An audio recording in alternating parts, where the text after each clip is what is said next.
Hello বন্ধুরা, আজকে আমি লাউ পাতা দিয়ে রুই মাছের ভাপা করব। এবার লাউ পাতাগুলো ভালো করে ধুয়ে রেখে দিয়েছি আর মাছগুলো হালকা করে ভেজে রেখে দিয়েছি।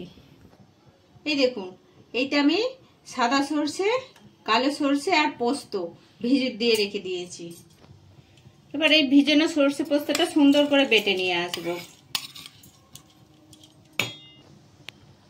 এতে আমি 3টে কাঁচা লঙ্কা দিচ্ছি। আপনারা যেরকম ঝাল খাবেন সেই রকম অনুযায়ী কাঁচা লঙ্কা দেবেন। আমি এটা ফাটিয়ে 3টে কাঁচা লঙ্কা দিয়ে দিলাম। এবার এটাকে আমি বেটে নিয়ে আসি। মশলাটা আমি মেশিন থেকে ঢেলে নিয়েছি, মেশিনের কাপ থেকে। এবার এতে একটু হলুদ দিচ্ছি, একটুখানি লাল লঙ্কার গুঁড়ো দিচ্ছি আর পরিমাণ মতো নুন দিয়ে নিচ্ছি। আর এতে 1 চামচ মতো তেল দিচ্ছি।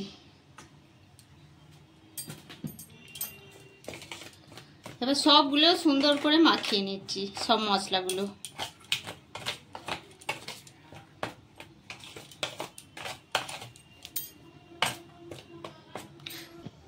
এই 4টে মাছকে আমি এই মশলাতে দিয়ে নিচ্ছি।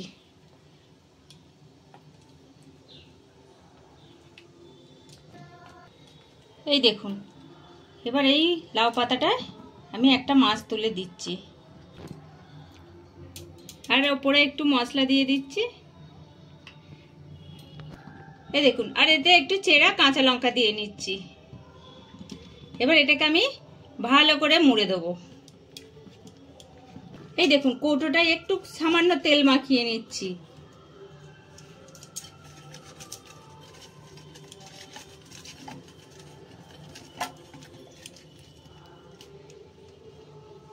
আর এটা এরকম করে উল্টো দিকে দিচ্ছি। এরকম করে সব মাছগুলো একটা একটা করে মুড়ে নিই, তারপর আপনাদের দেখাচ্ছি। এবার এই মশলাটা আছে, এইটা একটু মাখিয়ে নিচ্ছি।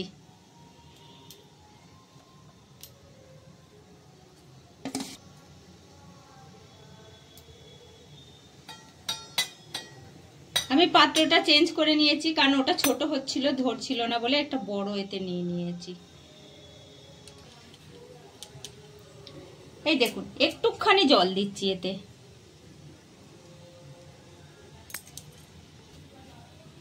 আমি ঢাকাটা এবার এঁটে নিলাম। একটা স্ট্যান্ড বসিয়ে নিয়েছি জলের ওপর। এবার এটা আমি ভাপে বসিয়ে দিলাম।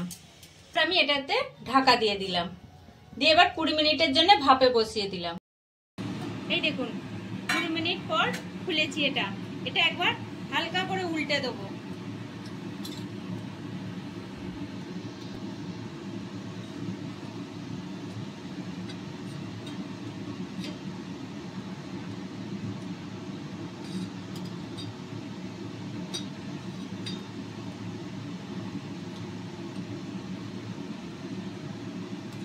এরকম হালকা করে একবার উল্টে দিয়ে আর মিনিট 10 ভাপে বসাবো।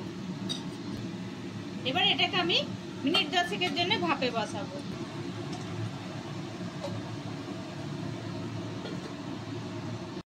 মিনিট হয়ে গেছে, এটা আমি নামিয়ে নিয়েছি। এই দেখুন, খুলেও নিচ্ছি। এটা এবার আপনাদের একটা খুলে দেখিয়ে দিচ্ছি কিরকম দেখতে হয়েছে।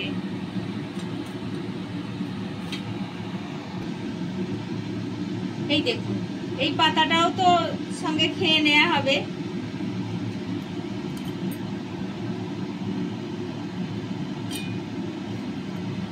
এই দেখুন, এইরকম রুই মাছের ভাপা যদি আপনাদের দেখতে ভালো লাগে তাহলে একটা লাইক করবেন, শেয়ার করবেন, কমেন্ট করবেন আর সবাই মিলে সাবস্ক্রাইব করবেন।